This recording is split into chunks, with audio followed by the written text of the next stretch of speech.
അങ്ങനെ ഹ്യൂനിന്റെ ആത്മാവിന് മോക്ഷം കിട്ടി. ഷിൻ നെക്സ്റ്റ് ഡേ ഓഫീസിലേക്ക് വരുമ്പോ അവിടെ ഒരു കസ്റ്റമർ ഗോസ്റ്റ് ആവാനേ ചാൻസ് ഉള്ളൂ. നോക്കുമ്പോ വഴിയരികിൽ ഇങ്ങനെ പച്ചക്കറിയൊക്കെ വെക്കുന്ന ഒരു ലേഡി. അവനിടയ്ക്ക് കാണാറും ചിരിക്കാറും ഒക്കെ ഉണ്ട്. പേര് ജോങ്ഹി. എപ്പോഴായിരുന്നോ എന്നാലും നിങ്ങൾക്ക് ഗതി വന്നല്ലോ എന്ന് പറഞ്ഞ് ചിരിച്ചോണ്ട് വന്ന ഫേസ് പെട്ടെന്ന് കരച്ചിലായി. ഒരൊറ്റ അടിയായിരുന്നു. ആര് മരിച്ചു എന്ന് നീ പറഞ്ഞു വരുന്നത്? അപ്പൊ തന്നെ കോഫി ആയിട്ട് ഹാനും വരും. 1 സെക്കൻഡ് അവൾക്ക് ഷോക്ക്. അയ്യോ എനിക്ക് ഇവരെ കാണാൻ പറ്റുന്നുണ്ട്. അയ്യോ തൊടാനും പറ്റി. പിന്നെ ഷിന്നാണ് ക്ലൂ കൊടുക്കുക, അത് ഒറിജിനൽ കസ്റ്റമർ ആണ്, മരിച്ചിട്ടൊന്നും ഇല്ലാന്ന്. ഹസ്ബൻഡ് മരിച്ചുപോയി ആളുടെ പേരിലുള്ള സ്വത്ത് തർക്കം, അതിനാണ് ഈ ലേഡി വന്നത്. ഷിൻ നോക്കുമ്പോ ഒരു ആത്മാവ് അവിടെ കിടന്ന് കറങ്ങുന്നുണ്ട്. ഗ്രേ കളറ്, തിക്ക് ഐബ്രോ. ഷിന്നു ഹാനും ഇട്ട് ഷൂസ് ഇങ്ങനെ തുറച്ചു നോക്കിക്കൊണ്ടിരിക്കുമ്പോ അവനൊരു ഡൗട്ട്. അല്ല നിങ്ങളുടെ ഹസ്ബൻഡ് ഷൂ മേക്കർ ആണോ? പിന്നല്ലാതെ ഹൈലി സ്കിൽഡ് ആയിട്ടുള്ള ഷൂ മേക്കർ. ഞാൻ അദ്ദേഹത്തെ ഫസ്റ്റ് കണ്ടത് തന്നെ ഒരു ഷൂ മേക്ക് ചെയ്തോണ്ടിരുന്നപ്പോഴാണ്. 1979 ഇയർ, സിയോൾ സിറ്റി. ജൻഹി അവളുടെ ബെസ്റ്റ് ഫ്രണ്ടും കൂടെ നടന്നു വരുമ്പോഴാണ് അവനെ കാണുന്നത്. വളരെ സൈലന്റ് ആയിട്ടിരുന്ന പാട്ടെല്ലാം കേട്ട് വർക്ക്ഷോപ്പിൽ ഇരുന്ന് വർക്ക് ചെയ്യുന്ന ഒരു ചെക്കൻ. ചെരുപ്പ് വാങ്ങാൻ വന്നതാണെങ്കിൽ ഷോറൂം അപ്പുറത്താ. അല്ല ഞാൻ നിന്നെ കാണാൻ വേണ്ടി വന്നതാ. അന്നറിഞ്ഞപ്പോ അവനും എന്തോ പോലെ. ജോങ്ഹിക്ക് ലൈഫിൽ ഒരുപാട് അംബിഷൻസ് ഉണ്ടായിരുന്നു. അതുകൊണ്ടാണ് അവള് ഫാഷൻ ഡിസൈനിങ് പഠിച്ചത്. പിന്നെ കല്യാണത്തിന് പേരന്റ്സ് എല്ലാം കൂടെ മാറ്റിവെച്ച ഫണ്ട് എടുത്താണ് ഒരു ഷോപ്പും തുടങ്ങിയത്. നല്ല ഫൈനസ്റ്റ് ഷോ കിട്ടുന്ന ഒരു ഷോപ്പ്. ക്രാഫ്റ്റ് എല്ലാം ചെയ്തു കൊടുക്കുന്നതെല്ലാം തന്നെ പ്യുവർ ക്വാളിറ്റിയില്. ഷോപ്പിന് ഒരു പേര് ഇട്ടു, മാൻഡ്രി ഷൂ. അവൻ ഇതിനെ കുറിച്ച് നല്ല ധാരണയുള്ളതുകൊണ്ട് പിന്നെയും പോയി അവന്റെ അടുത്ത് സംസാരിച്ചു. അഭിപ്രായം എല്ലാം ചോദിച്ചു. ബെസ്റ്റ് ഷൂ ആണ് നിങ്ങൾക്ക് സെല് ചെയ്യണ്ടെങ്കിൽ രണ്ട് കാര്യങ്ങൾ വേണം. ഒന്ന് സ്കിൽഡ് ആയിട്ടുള്ള വർക്കേഴ്സും, 2 നല്ല ലെതറും. അവൻ സ്ഥിരമായി ലെതർ എടുക്കുന്ന ഒരു പ്ലേസ് ഉണ്ട്. അവിടേക്ക് ഇവളെയും കൂട്ടിക്കൊണ്ട് പോവും. ഇതാണ് ഹവ.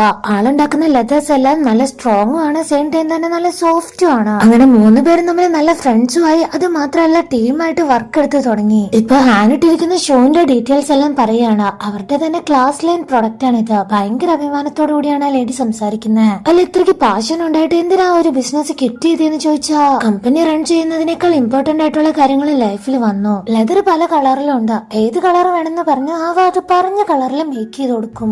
ജോങ്ഹി ആണല്ലോ ഡിസൈനർ. അവള് പുതിയൊരു ഡിസൈൻ കൊടുത്ത ഇവനാണെങ്കിൽ അതുപോലെ തന്നെ മെയ്ഡ് ചെയ്ത് തരും. അങ്ങനെ ഷോപ്പെല്ലാം തുറന്നു. ഫസ്റ്റ് ഡിസൈൻ ഡിസ്പ്ലേ ചെയ്തപ്പോ ഒരുപാട് കസ്റ്റമേഴ്സ് വന്നു. വളരെ പോപ്പുലർ ആയ ഒരു ബ്രാൻഡായിട്ട് വളരാൻ അധികം സമയം എടുത്തില്ല, കാരണം ക്വാളിറ്റി ഉണ്ടായിരുന്നു. അതുപോലെ തന്നെ ഷോപ്പും വളർന്നു. ഇപ്പൊ 2 നില ബിൽഡിംഗ് ആയി. സ്റ്റാഫ്സിന്റെ എണ്ണവും കൂടി. അവരുടെ ഫാമിലി എല്ലാം നോർത്തിലാണ്. അവൾക്കൊരു കുഞ്ഞുണ്ട്. സൗത്തിലേക്ക് വന്നതിൽ പിന്നെ ഫാമിലീസിനെ ഒന്നും കണ്ടിട്ടില്ല എന്ന് വിഷമം പറയുമ്പോ ഇവനും ജോങ്ഹിയോട് ചേർന്നാണ് ആശ്വസിപ്പിക്കുക. അങ്ങനെ അവരിപ്പോ നല്ല തിക് ഫ്രണ്ട്സ് ആണ്. കിട്ടുന്ന പൈസയൊക്കെ അവ നോർത്തിലേക്ക് അയക്കുന്നത് ഒരു പ്രശ്നമായി. ഒരു ദിവസം ഷോപ്പിലേക്ക് പോലീസ് വന്നു. അവളെ അറസ്റ്റ് ചെയ്തു. സ്പൈ വർക്ക് നടത്തിയെന്നാണ് ആരോപണം. അത് മാത്രമല്ല ഈ ഷോപ്പ് അടച്ചു പൂട്ടണം. അത്രയും വലിയൊരു ഷോപ്പ്, ആ ഒരു ബിസിനസ് പെട്ടെന്ന് സ്റ്റോപ്പ് ചെയ്താൽ അത് ഒരുപാട് പേരെ അഫക്ട് ചെയ്യും. കാരണം അവർക്ക് ഇതിനോടകം തന്നെ 100 എബോവ് വർക്കേഴ്സ് ഉണ്ട്. അവരുടെ ഫാമിലി എല്ലാം തന്നെ കുഴപ്പത്തിലാവും. അതുകൊണ്ട് ഹവേനെ സപ്പോർട്ട് ചെയ്യാൻ ഇവർക്കും പറ്റിയില്ല. അവളാണെങ്കിൽ ഇപ്പൊ ജയിലിലാണ്. വർഷങ്ങളോളം കാത്തിരുന്നു അവളൊന്ന് തിരിച്ചു വരുന്നതും കാത്ത്. പക്ഷെ പിന്നീടാണ് അറിയാൻ കഴിഞ്ഞത് ജയിലിൽ വെച്ച് തന്നെ ഹവ മരിച്ചു. നോർത്ത് റീജിയണിനടുത്തുള്ള ഒരു ഹില്ലില് ഞങ്ങൾ അവളുടെ അന്ത്യകർമ്മങ്ങളെല്ലാം നടത്തി. അതിനുശേഷം ഞങ്ങൾക്ക് ഒരു സമാധാനമില്ലാത്ത നാളുകളായിരുന്നു. കമ്പനി നോക്കാതെ അവളെ രക്ഷിച്ചിരുന്നെങ്കിൽ ഒരുപക്ഷെ അവൾക്ക് ഇങ്ങനെ ഒരു ഗതി വരില്ലായിരുന്നു. അവള് മരിക്കില്ലായിരുന്നു. കുറ്റബോധം വേട്ടയാടി തുടങ്ങിയപ്പോ അവളുടെ കുഞ്ഞിനെ എങ്ങനെയെങ്കിലും തേടി കണ്ടുപിടിക്കണമെന്ന് തോന്നി. നോർത്തിലേക്ക് ആളുകളെ അയച്ചു. പക്ഷെ ആർക്കും ഹവയുടെ ഫാമിലിയെ കുറിച്ച് ഒരു വിവരവും കിട്ടിയില്ല. ഹവയുടെ കുട്ടിക്ക് വേണ്ടി ഞങ്ങളുടെ പാതി സ്വത്ത് എഴുതി വെച്ചു. അതിനടുത്ത വർഷമാണ് എന്റെ ഹസ്ബൻഡ് മരണപ്പെട്ടത്. കുറച്ചു കാലം കൂടെ കഴിഞ്ഞപ്പോ ഒരു ദിവസം ഹവയുടെ കുട്ടിയെ കണ്ടെത്തി. അവന്റെ പേരാണ് യോൻസങ്. കിട്ടിയത് ടേബിയ ക്ലോ ഫോം. അവരുടെ പുതിയ ക്ലയന്റ് ആണ് ജുൻഹിയുടെ മോൻ. ഈ കേസ് തന്നെയാണ് ഡോക്യുമെന്റ് ഏറ്റെടുത്തിരിക്കുന്നത്. ഹവയുടെ മോനാണ് ഇവരുടെ സ്വത്തിന്റെ ഭൂരിഭാഗം അവകാശം. മാൻഡ്രി ഷൂ കമ്പനി പോലും അവന്റെ പേരിലാണ്. അത് ഇവരുടെ മോനിന് ഇഷ്ടമല്ല. ഡോക്യുമെന്റ് ചോദിക്കുകയാണ്, നിന്റെ അമ്മ ഇതിനെങ്ങനെ സപ്പോർട്ട് ചെയ്യുന്നത്? അതെന്റെ അച്ഛനാണ് വിൽപത്രം എഴുതിയത്. അതുകൊണ്ട് തന്നെ ആളുടെ അവസാനത്തെ ആഗ്രഹമായി കണ്ട് അത് നിറവേറണം എന്നുള്ളൊരു വാശി. അവ ജയിലിൽ കിടന്നുകൊണ്ട് തന്നെ ആൾ അനുഭവിക്കേണ്ട എല്ലാ ലക്ഷറി ലൈഫും വേണ്ടെന്ന് വെച്ച തെരുവിൽ പച്ചക്കറിയെല്ലാം വിറ്റ് ജീവിക്കുകയാണ് എന്റെ അമ്മ. അതൊരു പഴയ വീട്ടില്. ഞാൻ എത്രമാത്രം നിർബന്ധിക്കുന്നുണ്ടെന്നറിയോ? പക്ഷെ ആളിതൊരു ശിക്ഷ പോലെ അനുഭവിച്ചുകൊണ്ടിരിക്കുകയാണ്. അവന് കിട്ടേണ്ട സ്വത്ത് വേണം. അതിനാണ് ഇപ്പൊ ഡോക്യുമെന്റിനെ കോണ്ടാക്ട് ചെയ്തിരിക്കുന്നത്. ഈ ഒരു ടൈം ഹാനും ചോദിക്കുന്നുണ്ട്, അവന് അവകാശപ്പെട്ട സ്വത്തല്ലേ, അത് കൊടുത്തോടെ എന്ന് ചോദിച്ചാ ഇല്ല, സെറ്റിൽമെന്റിനൊന്നും എനിക്ക് താല്പര്യമില്ല. അദ്ദേഹം എന്താണോ എഴുതി വെച്ചത് അത് അതുപോലെ തന്നെ നടന്നു കണ്ടാ മതി. പിന്നെ അവരുടെ സ്വത്ത് അവരുടെ തീരുമാനം. ഷിന്നും കേസൊക്കെ ഒന്ന് പഠിക്കാനുണ്ടെന്ന് അറിയിക്കുമ്പോ ചില ഡോക്യുമെന്റ്സും ഫോട്ടോസും ഒക്കെയുള്ള ഒരു കവർ എടുത്ത് കൊടുക്കുകയാണ്. പോകുന്നതിന് മുമ്പ് എന്താ നിങ്ങളുടെ ഹസ്ബൻഡിന്റെ പേരും ഡേറ്റ് ഓഫ് ബർത്ത് ഒന്ന് ചോദിച്ചാ Kang Dong silk. Date of birth 1953 March 1. അത് പറഞ്ഞപ്പോ തന്നെ ഓഫീസിലുണ്ടായിരുന്ന അമലറ്റിൽ ഒരെണ്ണം ഭയങ്കരമായിട്ട് ബ്രൈറ്റ് ആവാൻ തുടങ്ങി. ഡോങ് സിൽക്കിന് എന്തൊക്കെയോ ഒരു മാറ്റം, പഴയ കാര്യങ്ങളൊക്കെ ഓർത്തെടുക്കാൻ പറ്റുന്നത് പോലെ. പക്ഷെ പ്രായമായപ്പോ ഡിമെൻഷ്യ അസുഖമുള്ളത് കൊണ്ട് തന്നെ വളരെ കുറച്ച് മെമ്മറി മാത്രമേ കിട്ടിയുള്ളൂ. അതുകൊണ്ട് അന്തരീക്ഷത്തിൽ അധികം ഹൈ ആയിട്ട് പറക്കാനും പറ്റിയില്ല. ഷിന്നാണെങ്കിൽ ഡോങ് സിൽക്കിനെ വെൽക്കം ചെയ്ത് ഹാനിനെ പരിചയപ്പെടുത്തുവാണ്. ഇത് അഡ്വക്കേറ്റ് ഹാൻ, ഇനി മുതൽ ഞങ്ങളായിരിക്കും നിങ്ങളുടെ വക്കീൽ എന്നവള് നോക്കി. ഹലോ പറയുന്ന സ്ഥലത്തല്ല ആള് നിൽക്കുന്നത്. പിന്നെ ഷിന്നിനോടായിട്ടൊരു കാര്യം, നിന്റെ ഷൂ ഫ്രോക്സ് ലെതർ ആണ്. ഈ മെഷീൻസ് എല്ലാം സ്റ്റിച്ച് ചെയ്തത് നീ എപ്പോഴും ഒരു കാലം ക്രോസ് ചെയ്തിരിക്കുന്നുണ്ട്. നിന്റെ പെൽവിസ് സ്ട്രക്ചർ വരെ മാറിയിട്ടുണ്ടാകും, കാരണം ഒരു ചപ്പൽ മറ്റേതിനേക്കാൾ ഒരു പൊടിക്ക് കൂടുതലാണ്. ഷിൻ വരെ വണ്ടറായി പോയി. എന്തോരം ഡീറ്റെയിൽസ് ആയാലും ഒരൊറ്റ നോട്ടം കൊണ്ട് ആള് മനസ്സിലാക്കിയ. സോ ഇനി ആൾക്ക് എത്ര കാര്യങ്ങൾ ലൈഫിൽ ഓർമ്മയുണ്ടെന്ന് അറിയണം. വൈഫിന്റെ ഫോട്ടോ ഉണ്ടെങ്കിൽ താന്ന് പറഞ്ഞ ഹാനും എടുത്തു കൊടുക്കും. Ideal shoe company photo. അടുത്ത സെക്കൻഡ് അവന്റെ കവളൊക്കെ തൊടുത്തു തുടങ്ങി. കാരണം എന്താ, പൊസഷൻ നടന്നു. അല്ല, ഇവിടെ അടുത്ത് നിന്നൊരു ചെറുപ്പക്കാരനുണ്ടല്ലോ, ആൾ എവിടെ പോയി? പിന്നെ എനിക്ക് സമയമില്ല, പോണം. ഈ ബസ് സ്റ്റോപ്പ് എവിടെയെന്നൊന്ന് പറഞ്ഞു തരാമോ? എനിക്ക് ഒത്തിരി വർക്ക് തീർക്കാനുണ്ട്. ഹാനിതെല്ലാം കേൾക്കുമ്പോ ലൈറ്റായിട്ട് ഷോക്കാവും. പക്ഷെ അവൾക്ക് കാര്യം മനസ്സിലായി. ശരി, എന്റെ കാറുണ്ട്, ഞാൻ ഡ്രോപ്പ് ചെയ്യാന്ന് പറഞ്ഞ് വിളിച്ചോണ്ടെല്ലാം പോവും. പക്ഷെ അവളാണെങ്കിൽ കാറിന്റെ കീ എടുക്കാൻ മറന്നുപോയി. ഇനി തിരിച്ചു പോയി എടുത്തിട്ട് വന്നപ്പോഴാണെങ്കിൽ ആളെ കാണാനില്ല. ഈ കാറിൽ ഇരുത്തിയിട്ടാണ് അവള് പോയത്. പക്ഷെ ആള് മിസ്സായല്ലോ. ഷിനന്റെ ബോഡിയിലുള്ള ഡോങ് സിൽക്ക് നടക്കുന്നതൊക്കെ ഒരു വയസ്സായ ആള് നടക്കും പോലെ. പോരാത്തന്നെ നല്ല കിതപ്പുണ്ട്. ആരോട് വഴി ചോദിച്ച് ഏതൊരു ബസ്സിൽ കയറി പോകുന്നത് ഹാനും കണ്ടു. പോവല്ലേ നിക്കെന്ന് പറഞ്ഞ് കുറെ ഓടിയത് മാത്രം മിച്ചം. പക്ഷെ ലൊക്കേഷൻ അറിയാലോ, മാൻഡ്രി ഡോങ് സ്ട്രീറ്റ്. ടാക്സിയും പിടിച്ച് അവള് നേരെ അങ്ങോട്ട് ചെല്ലും. ഡോങ് സിൽക്ക് കറക്റ്റ് സ്ഥലത്ത് തന്നെയാണ് എത്തിയത്. പക്ഷെ ആ ഷോപ്പ് വല്ലാതെ മാറിയിരിക്കുന്നത് കണ്ട് ഒന്നോടെ നോക്കും. ഞാൻ ഇവിടുത്തെ ഷൂ മേക്കറാണ്, എന്റെ ഷൂ ഒക്കെ എവിടെയെന്ന് ചോദിച്ചാൽ കടക്കാരി നൈസായി ഒന്ന് പുറത്തോട്ട് ഇറങ്ങിക്ക്, ഒരു കാര്യം പറയാനെന്ന് പറഞ്ഞ് വിളിച്ചോണ്ട് പോയി ആ ഡോർ അങ്ങ് ക്ലോസ് ആക്കി. വട്ടാന്ന് വിചാരിച്ചു കാണും. ഇപ്പൊ തിരക്കുള്ള വഴിയിലൂടെ എങ്ങോട്ട് നടന്നു പോവാണ്, എവിടേക്കാന്നറിയില്ല. ഹാൻ പിന്നാലെ തന്നെ ഉണ്ട്. ഇപ്പോഴാണ് മാൻഡ്രി ഡോങ് സ്ട്രീറ്റ് റീച്ച് ആയത്. അവിടെ മൊത്തം അന്വേഷിച്ചിട്ട് കാണാത്തോണ്ട് ചുറ്റുമുള്ള വഴിയിൽ പോയി നോക്കും. ശ്രദ്ധയില്ലാതെ റോഡെല്ലാം ക്രോസ് ചെയ്തോണ്ട് സ്കിഡായിട്ട് വീണ ഷിന്നിനെ കണ്ട് അവള് ഞെട്ടിപ്പോയി.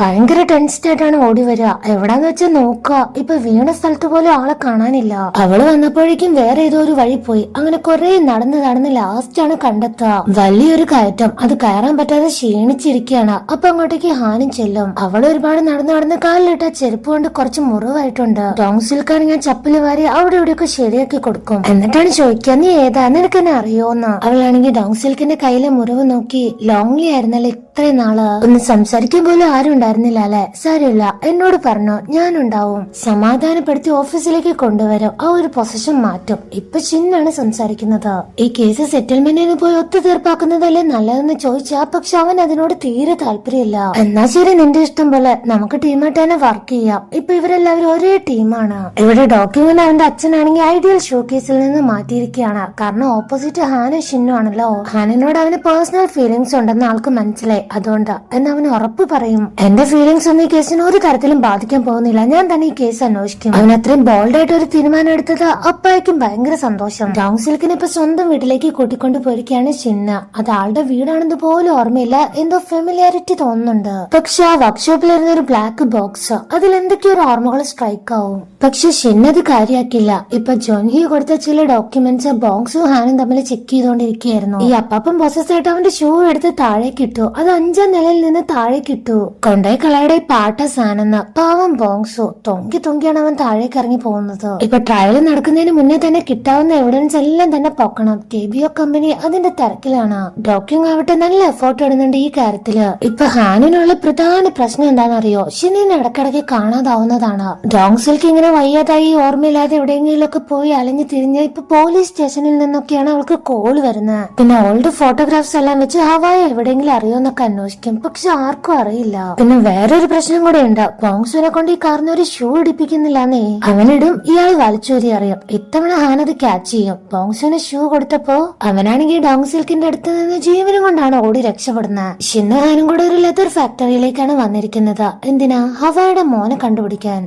ഇതാണ് യോൻസങ്. അവർ ഈ കേസിനുമായി ബന്ധപ്പെട്ട ചില കാര്യങ്ങൾ സംസാരിക്കാൻ വന്നുകൊണ്ട് തന്നെ അവൻ വീട്ടിലേക്കെല്ലാം കൂട്ടിക്കൊണ്ടു പോകും. ഇത് അവന്റെ റിലേറ്റീവായ ഒരു ആന്റി ആണെന്നാണ് പറഞ്ഞത്. ആളാണ് ഫുഡെല്ലാം വിളമ്പി കൊടുക്കുക. അവനോടും ചില ക്വസ്റ്റ്യൻസ് എല്ലാം ചോദിക്കുന്നുണ്ട്. അല്ല, നീ നോർത്തിലല്ലേ ജീവിച്ചത്, പിന്നെ എന്തിനാ ഇങ്ങോട്ട് വന്നത്? 1 വയസ്സുള്ളപ്പോഴാണ് ഹവ അവന്റെ അമ്മയുമായി വേർപിരിഞ്ഞത്. പിന്നെ ഇവര് കുടുംബപരമായിട്ട് ഡൈ ബിസിനസ് ആയിരുന്നല്ലോ. അമ്മ അയക്കാറുള്ള ആ ഒരു പൈസ, ആ ഒരു അഡ്രസ് വെച്ചാണ് ഞാൻ ഇവിടെ എത്തിയത്. അതിൽ നിന്ന് ഇവർക്ക് രണ്ടുപേർക്കും ഒരു കാര്യം വ്യക്തമായി. ഹവ മരിച്ച കാര്യം ഈ മോൻ ഇതുവരെ അറിഞ്ഞിട്ടില്ല.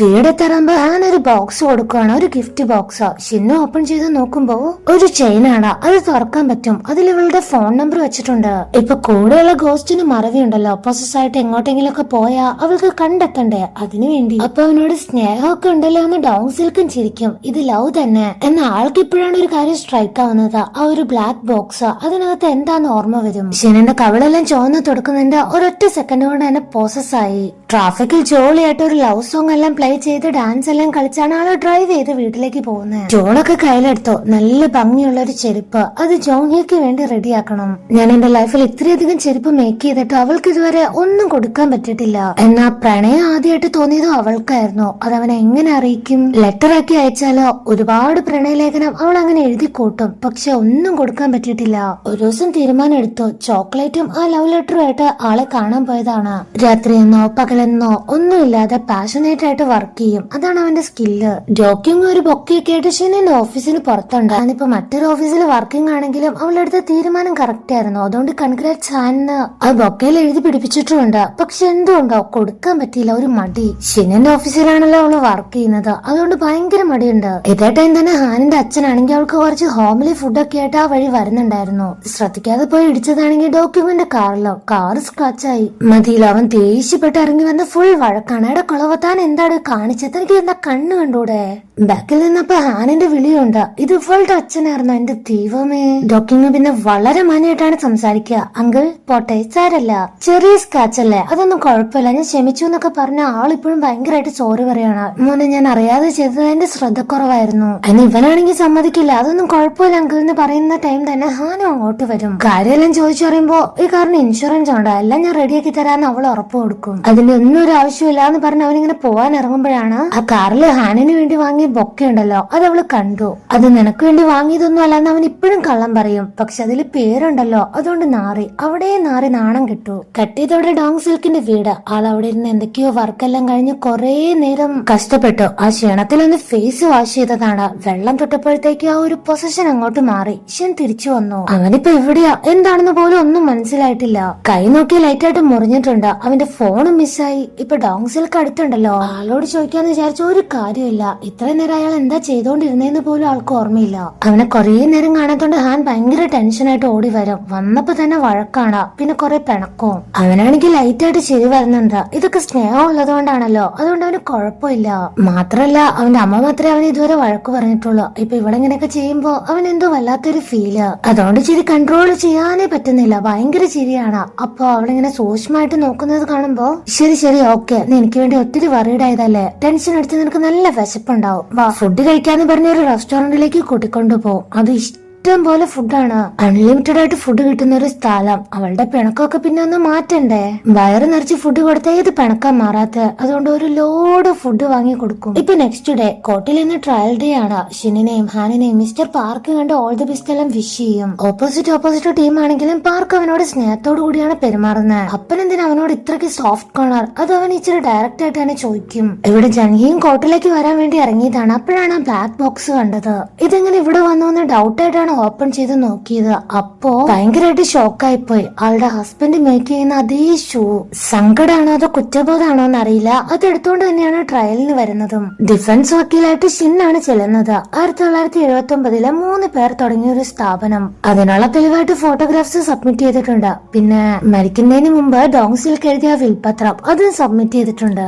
കോർട്ടിലേക്ക് വരാൻ ഒരു പെർമിഷനും ഇല്ല. അവിടേക്ക് വരണ്ടാന്ന് സ്ട്രിക്റ്റ് ആയിട്ട് വാൺ ചെയ്താണ് കാറിൽ എത്തിയത് ഡോങ് സിൽക്കിന്. പക്ഷേ ജംഗ്ഷന് കണ്ടപ്പോ ഡോങ് സിൽക്കിന്റെ ഓർമ്മ ചെറുതായിട്ട് തിരിച്ചു വന്നു. അതുകൊണ്ട് ആളെ ഫോളോ ചെയ്ത് നേരെ വന്നത് കോർട്ടിലേക്കാണ്. വരരുതെന്ന് ഷിൻ പറഞ്ഞ കാര്യം മറന്നുപോയി. വിൽപത്രത്തിലെ ഹാൻഡ് റൈറ്റിംഗ് അത് പോയിന്റ് ഔട്ട് ചെയ്താണ് ഡോക്കിങ് വന്ന് സംസാരിക്കുക. അത് ഡോങ് സിൽക്കിന്റെ ഹാൻഡ് റൈറ്റിംഗ് തന്നെയാണെന്ന് ഷിന്നും വാദിക്കും. പക്ഷെ അതല്ല പ്രശ്നം, അത് എഴുതിയ വർഷം അതാണ് ഇമ്പോർട്ടന്റ് ആയിട്ടുള്ളത്. 2019 ഷിൻ കൺഫേം ആയിട്ടും പറഞ്ഞു. അതെ, അവിടെ മുതലാണ് പ്രശ്നം സ്റ്റാർട്ട് ചെയ്യുന്നത്. അതിലാണ് പ്രശ്നം ഒളിഞ്ഞിരിക്കുന്നത്. കാരണം ഈ വിൽപത്രത്തിലെ ink Napoleon fountain pen use ചെയ്തിട്ടുള്ള ഒരു ഇങ്കാണ്. അതിനുള്ള സയന്റിഫിക് എവിഡൻസ് ഡോക്യുമെന്റ് കോർട്ടിൽ സബ്മിറ്റ് ചെയ്തിട്ടുണ്ട്. 2019 ആ കമ്പനി ബെറ്റർ ഹാൻഡ് റൈറ്റിംഗ് കിട്ടാൻ വേണ്ടി അതിലെ ഇങ്കിന്റെ pH അതൊന്ന് ചേഞ്ച് ആക്കി. എത്രയെന്ന് വെച്ചാൽ ഒരു 6.7 to 7.2 വരെയാക്കി കൂട്ടിയിട്ടുണ്ട്. 2022 തൊട്ട് ഡോങ് സിൽക്കിന് മറവി രോഗം വന്നെങ്കിൽ ആൾക്ക് ഭാര്യയോ കുട്ടികളെയോ ഒന്നും തിരിച്ചറിയാത്ത അവസ്ഥയിലായിരിക്കും. അതിനാളുടെ ഹോസ്പിറ്റൽ എവിഡൻസ് സബ്മിറ്റ് ചെയ്തിട്ടുണ്ട്.